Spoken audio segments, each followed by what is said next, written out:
mú tá a ní a ti wà pẹ̀lú ààrẹ àti olùdásílẹ̀ ẹgbẹ́ ìṣọ̀kan àgbáyé lágbàáyé, ẹgbẹ́ ìṣọ̀kan Yorùbá lágbàáyé àsìkò tá a ti sọ ẹnu mi àgùn, ẹgbẹ́ ìṣọ̀kan Yorùbá lágbàáyé àrẹ̀mọ Adékúnlé Abdulateef fẹ́ẹ́ fún màmá Abdulateef fún màmá wa ń bẹ̀, Adégoróyè Òyí Ṣàngógbòn Ifáwuyì bàbá o sálàfíà alábáyín.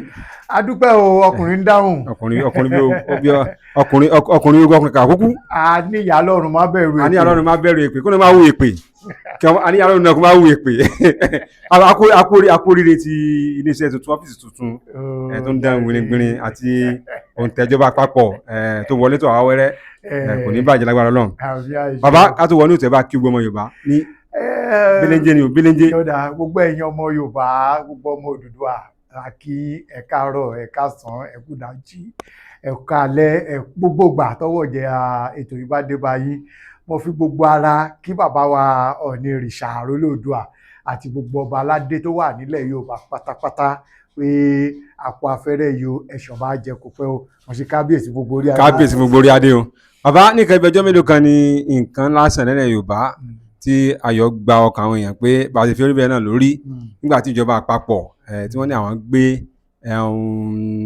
òfin pé à ń wá ẹmú ẹdẹ ẹmọ́jì ó bọ́ tí wọ́n gbé kúrò ní orí ọ̀kan gbòógì náà ọmọ Yorùbá tó náà ń jà fún ìtúsílẹ̀ ìlọsíwájú ìdàgbàsókè ọmọ Yorùbá bíi tiyín yẹn náà ni olóyè Sunday Adéyẹmọ Ìgbòho Òòṣà owó baba dami gbé kúrò lórí ẹ̀ pé kó máa yan fanda pé kò sínú àwọn táwọn wá mọ́ gẹ́gẹ́ bí aṣáájú ẹgbẹ́ Yorùbá, gẹ́gẹ́ bí ààrẹ ẹgbẹ́ ìṣọ̀kan Yorùbá lágbàáyé, gẹ́gẹ́ bí olùdásílẹ̀ ẹgbẹ́ ìṣọ̀kan Yorùbá lágbàáyé, ojú wo lẹ fi wò ó ìhà ló kọ sí yín.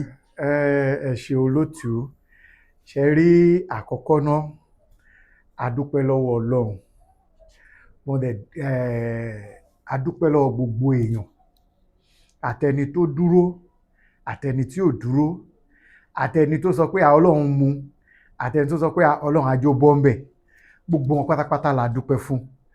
torí pé tẹ́ bá wò ó, gbogbo wàhálà wa kò gbé, wàhálà yẹn ò dẹ̀ lọ lórí asán. bá a ṣe fẹ́ kó rí gẹ́lẹ́ ní dáadáa bẹ́ẹ̀ náà ni Ọlọ́run ṣe bá wa ṣe ọ̀rọ̀ olóyè Sunday Adéyẹmọ Ìgbòho Òòṣà owó baba dami, bẹ́ẹ̀ lọ́lọ́run ṣe bá wa ṣe. a dẹ̀ dúpẹ́ lọ́wọ́ ìjọba àpapọ̀ lábẹ́ ìṣàkóso bàbá wa Aṣíwájú Bọ́lá Ahmed Tinubu ààrẹ orílẹ̀-èdè Nàìjíríà àti gbogbo àwọn alábàáṣiṣẹ́pọ̀ pẹ̀lú wọn àti ìyàwó wọn First Lady Nàìjíríà Senator Olúrẹ̀mí Tinubu àti bàbá wa Ọọ̀ni Ìrìṣà. a dúpẹ́ lọ́wọ́ wọn. ọpẹ́ wa ò tí ì pé tá a bá dúpẹ́ lọ́wọ́ bàbá wa Olúbàdàn bàbá wa Adéwọ̀lú Rashidi Ládọ̀jà, gbogbo yín mo ṣe kábíyèsí o. kábíyèsí Olúgbọ́n ẹ ṣé ẹ kú àdúrótì bàbá.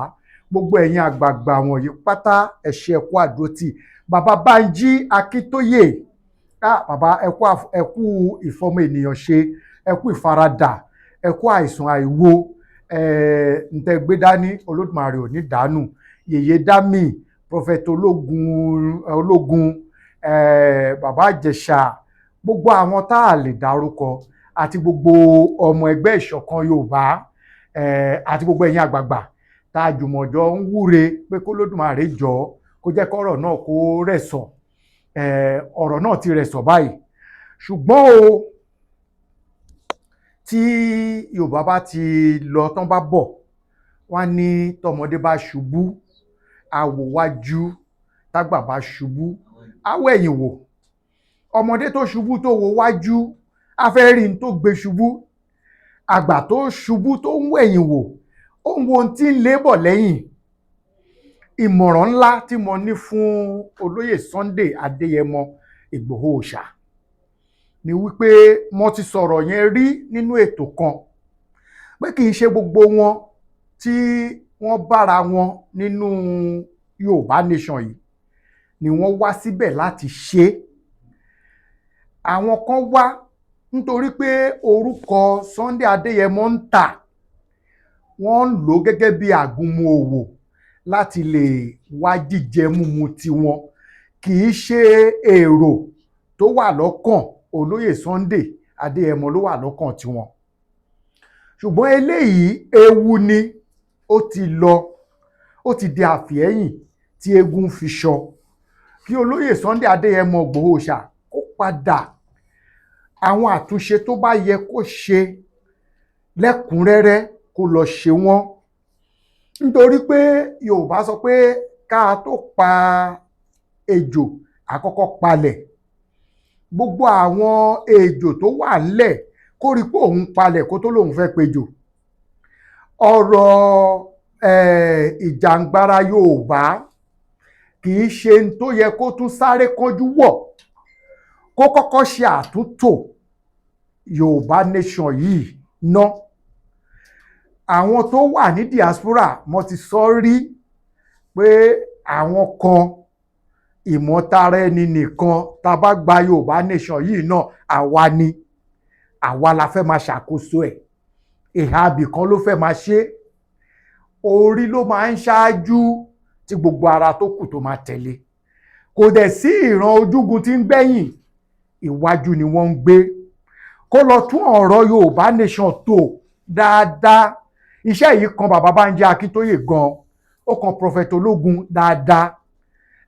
Mi ò sọ àwọn àsáwọ̀ àbí àwọn tó rò pé àwọn jọ ń ṣe lọ láti bẹ̀rẹ̀, mi sọ àwọn yẹn o pé ok kó délẹ̀ kájọ jẹ́, mi sọ àwọn yẹn. Àwọn tó gbé ti kú ti yè, àwọn yẹn ni mò ń sọ lásìkò yìí pé kán restructuring gẹ́gẹ́ bí àṣà olóyìnbó, kán lọ ṣe proper restructuring. Àwọn tí wọ́n rí pé wọ́n ti ní àbàwọ́n nínú ẹgbẹ́ yẹn tó ti farahàn, kán lọ ṣètò ilẹ̀ Yorùbá tó máa jẹ́ ìbúra tó kún fún wọn kó tó lóun bẹ́ sínú ìjàngbara kankan lásìkò yìí. Gbogbo àwọn tó dẹ̀ dúró tó fi ṣeé ṣe, àwọn kan wà kì í ṣe àwọn tó ń yọjú síta tó ń pariwo, àwọn kan wà tó pé lábẹ́lẹ̀ àwọn ń paná ọ̀rọ̀ yẹn pé kó lè kú tí kò hàn sí olóyè Adéyẹmọ fún rẹ̀. Àwọn yẹn ni kó ṣàwárí wọn, kó dúpẹ́ lọ́wọ́ wọn, kó má yan ẹnì kankan ní pọ̀sí. Ó ti dé, eléyìí tó ti lọ yìí kò ní padà wá mọ́, kó bẹ̀rẹ̀ sí ní máa gbégbé àlàáfíà pẹ̀lú àwọn èèyàn. Ṣùgbọ́n kí àlàáfíà ilẹ̀ Yorùbá tó ti jẹ́ lógún láti ilẹ̀ yẹn kó má jọ̀wọ́ ẹ̀ lẹ̀. Èmi mọ̀ pé iṣẹ́ ń lọ lábẹ́lẹ̀ láti lè bá ààrẹ sọ̀rọ̀, tí mo dẹ̀ mọ̀ wípé èso oore ló máa tibẹ̀ jáde lágbára lọ́wọ́ Ọlọ́run. So àwọn ìmọ̀ràn tèmi ní nìyẹn tí mo lè gba olóyè Adéyẹmọ, kán dẹ̀ ṣe àmójútó lórí pé àwọn kan tọ́kàn máa kó kara wọn ìgbínsọ́rùn, àwọn Fúlàní kan wà níbì kan, àwọn lọ bá àwọn rìkọ́ọ̀dù yẹn lọ́wọ́lọ́wọ́, táwọn bá wá débẹ̀ ibi táwọn bá dé, kán má fi defraud àwọn èèyàn kan mọ́, torí pé ìròyìn táwa ń gbọ́ láti diaspora ó pọ̀ gan o, táwọn èèyàn dẹ̀ ń fún wa ní ẹ̀rí máa jẹ́ mi nìṣó. So àwọn yẹn ni kó kọ́kọ́ ṣàmójútó fún tó pé, so kó wá dúró lẹ́yìn tó tún ẹgbẹ́ yẹn tò, kán jẹ́ kí ìbúra tó péye kó wà láàrin ẹgbẹ́ Yorùbá nation. Now tá bá fojú inú wò, mi ò ní sọ láì má sọ wípé gbogbo dúkù tó bá ti wà láàrin olóyè Sunday Adéyẹmọ Ìgbòho Òòṣà pẹ̀lú Ìbà Abíọ́dún Ìgè Adams, ààrẹ ọ̀nà kakanfò lóògùn ọ̀fẹ́, kán rí i pé wọ́n wá ojútùú sí, kán yanjú ẹ̀. Ṣe rí, ká mú tẹ̀gàn kúrò ká tún fi tẹ̀gàn kún, akọni ní Ìbà Gani Adams o. Tá bá ń sọ̀rọ̀ 90s, akọni ni o. Akọni akọni pé tílẹ̀ bá dá nìkan kọ́ o, akọni tí ò bá sọ́kùnrin lé ni. Ìbà Gani Adams. Bẹ́ẹ̀ ni, ọkùnrin ni, ẹ jẹ́ amútẹ̀gàn kúrò ká tún fi tẹ̀gàn kún. Ṣùgbọ́n ìjọba ò ní fi ààyè gbàyàn kán má fúnyàn ní times and condition.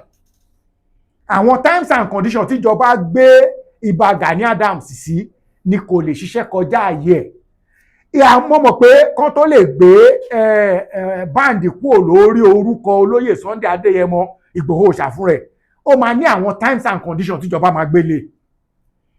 So ìsìn náà máa mọ̀ wípé Ìbà Gani Adams fúnra rẹ̀ kì í ṣe ẹni tí ń ságun.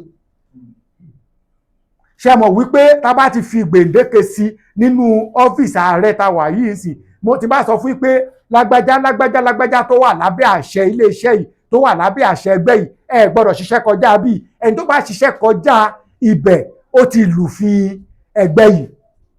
So ìmọ̀ràn tèmi máa gbà nìyẹn, kánjọ ní àjọṣepọ̀ ní ti ìṣọ̀kan Yorùbá, a kì í ṣolódì ẹnì kankan, bí àlàáfíà àti ìrẹ́pọ̀ tó ṣe máa wà nílẹ̀ Yorùbá, òun ni n tó jẹ́ àwa lógún. Ìdí tá a lè ṣe máa ń mẹ́nu bà tí àṣìṣe bá wá láti àwọn ìhà àwọn ọba kan ni wípé a fẹ́ kán fi tọ́rọ́ bo kọ́bọ̀ lójú fún àwọn ọmọ wa tó ń bọ̀ wá lẹ́yìn ọ̀la, káwọn ọmọ yẹn bá má sọ ìsọkúsọ. Òun la ṣe ń gbìyànjú pé à ń yọ kò mú òkun àwọn ohun tá a bá sọ kúrò. Ìdí nìyẹn o. Ká tún fi àkókò sọ fún àwọn èèyàn pé ìṣọ̀kan Yorùbá ti gba ìwé gba òǹtẹ̀ àṣẹ ìjọba pé ẹ lè máa ṣe ẹgbẹ́ yín lọ. Ìyẹn ẹyọ kan. A ti ní olú iléeṣẹ́ ìṣọ̀kan Yorùbá, ó di 2. A ti ní stúdíò tó jẹ́ tó jẹ́ rédíò ẹ̀rọ ayélujára àti tẹlifíṣàn ayélujára. Ìṣọ̀kan Yorùbá FM, Ìṣọ̀kan Yorùbá tẹlifíṣàn. Kò ṣe pé àdẹ̀ lọ gbowó lọ́wọ́ àwọn èèyàn o. Ẹ jẹ́ ká sọ̀rọ̀, àwọn èèyàn ní ààrẹ ń gbowó. A gbowó lọ́wọ́ ẹnikẹ́ni o, ilẹ̀ Oòduà ń gbọ́, àwọn ò gbowó lọ́wọ́ ẹnikẹ́ni o. Ṣùgbọ́n tí ó bá tàkòkò, a ṣe àfihàn iléeṣẹ́ yẹn lẹ́kùnrẹ́rẹ́ àti gbogbo àwọn ohun tó wà ń bẹ̀ fún àwọn èèyàn wa tó wà ní diaspora, pé bá a ti fẹ́ kó rí, Ọlọ́run Olódùmarè ti jẹ́ kí ó rí bẹ́ẹ̀ o. Ojú tó lé bá wá gbowó wá lọ́la o, àgbà o. Láti jẹ́ kí iṣẹ́ ẹ máa tẹ̀síwájú. Bẹ́ẹ̀ ni àìṣàrò máa. Bàbá ẹ jẹ́ ká yọ kò mú òkun ọ̀rọ̀ yìí. Ok. Ẹni ẹ̀ gbóló ẹni kankan. Bẹ́ẹ̀ ni. Ẹni tó bá láàrin gbólóhùn kó jáde kó wá sọ. Bẹ́ẹ̀ ni o. Bẹ́ẹ̀ni èmi àti ti wà lórí ètò rí tí ẹnìkan ti pè láti ìlú ọba pé ká sọ òun fẹ́ máa gbówó lẹ̀, ṣùgbọ́n mo rò pé lẹ́yìn ìgbà tó rí pé òun gbìyànjú, tí mo sì sọ fún pé kán jẹ́ ká mọ ìdí tó ṣe fẹ́ máa ṣe àtìlẹ́yìn.